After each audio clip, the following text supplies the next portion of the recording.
दोस्तों, मेरा चैनल कथा भक्ति सागर में आप लोग का स्वागत है। आज हम फाल्गुन मास के कृष्ण पक्ष की एकादशी विजया एकादशी की कथा जानेंगे। धर्मराज युधिष्ठिर बोले कि हे जनार्दन, फाल्गुन मास के कृष्ण पक्ष की एकादशी का क्या नाम तथा उसकी विधि क्या है, सो सब कृपा पूर्वक बताइए। भगवान श्री कृष्ण जी बोले, हे राजन, फाल्गुन मास के कृष्ण पक्ष की एकादशी का नाम विजया है। इसके व्रत के प्रभाव से मनुष्य को विजय मिलती है। इस विजया एकादशी के महत्व के श्रवण और पठन से समस्त पाप नष्ट हो जाते हैं। एक समय देवर्षि नारद ने जगत पिता ब्रह्मा जी से पूछा कि ब्रह्मा जी, आप मुझे फाल्गुन मास के कृष्ण पक्ष की एकादशी विजया नामक एकादशी का व्रत विधान बताइए। ब्रह्मा जी बोले कि नारद, विजया एकादशी का व्रत प्राचीन तथा नवीन पापों को नष्ट करने वाला है। इस विजया एकादशी की विधि मैंने आज तक किसी से नहीं कही है। यह समस्त मनुष्यों को विजय प्रदान करती है।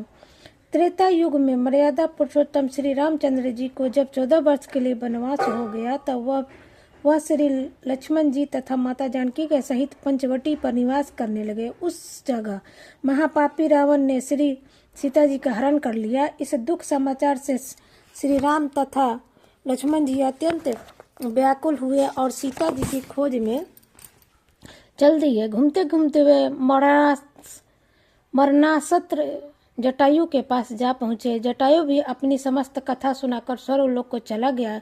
कुछ आगे चलकर उनको सुग्रीव के साथ मित्रता हो गई। बाली का वध किया। श्री हनुमान जी ने लंका में जाकर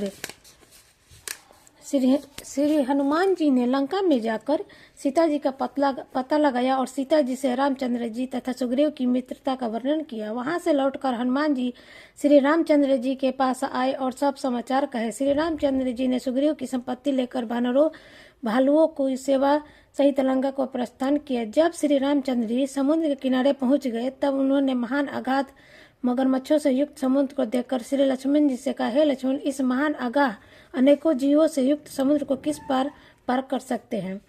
श्री लक्ष्मण जी ने बोला कि हे राम जी, आप आदि पुरुष पुराण पुरुषोत्तम हो। यहाँ से करीब आधा योजन की दूरी पर कुमारी द्वीप में वल्कादव्य नाम के मुनि रहते हैं। उन्हें अनेकों नाम के ब्रह्मा देखे। आप उनके पास जाकर उनका उपाय पूछिए। लक्ष्मण जी ने वचनों को सुनकर श्री रामचंद्र वल्कादव्य ऋषि के पास गए और उनको प्रणाम करके बैठ गए।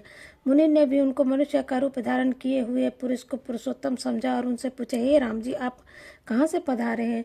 श्री राम जी बोले कि हे महर्षि, मैं अपनी सेना सहित यहाँ आया हूँ। राक्षसों को जीतने लंका जा रहा हूँ। आप कृपा करके समुद्र को पार करने का कोई उपाय बताइए। इसी के लिए मैं आपके पास आया हूँ। बलकव्य ऋषि बोले कि हे राम जी, मैं आपको एक उत्तम व्रत बताता हूँ। फाल्गुन मास के कृष्ण पक्ष की विजयादशमी को व्रत करने से तुम समुद्र के उस अवश्य ही पार हो जाएगा और तुम्हारी विजय होगी। हे राम जी, इस व्रत की विधि यह है। दशमी के दिन स्वर्ण, चांदी, तांबा या मिट्टी किसी का एक कलश बनावे। उस घड़े को जल से भरकर तथा उस पर पंच पल्लव रखकर वेदिका पर स्थापित करे। उस कलश के नीचे सनातन 7 अनाज मिले हुए और जो ऊपर जौ रखे, उस पर श्री नारायण भगवान की स्वर्ण की प्रतिमा स्थापित करे। एकादशी के दिन स्नान आदि नित्य कर्म से निवृत्त होकर धूप, दीप, नैवेद्य, नारियल आदि से भगवान की पूजा करे। उस समस्त दिन को भक्ति पूर्वक कलश के सामने व्यतीत करे और रात्रि को भी उसी तरह बैठकर रहकर जागरण करना चाहिए। द्वादशी के दिन नदी या तालाब के किनारे स्नान आदि से निवृत्त होकर उस कलश को ब्राह्मण को दे देना चाहिए। हे राम, यदि तुम इस व्रत को सेनापति के साथ करोगे तब अवश्य तुम विजयी होगे। श्री रामचंद्र जी ने मुनि की आज्ञा अनुसार विधि पूर्वक विजयादशमी व्रत किया और उसके प्रभाव से दैत्य के ऊपर विजय पाई। अतः हे राजन, जो मनुष्य इस व्रत को विधि पूर्वक करेगा उसकी दोनों लोकों में विजय होगी। श्री राम जी ने ब्रह्मा जी से कहा कि हे पुत्र, जो इस व्रत महत्व सुनता है उसको वाजपेयी यज्ञ के फल की प्राप्ति होती है।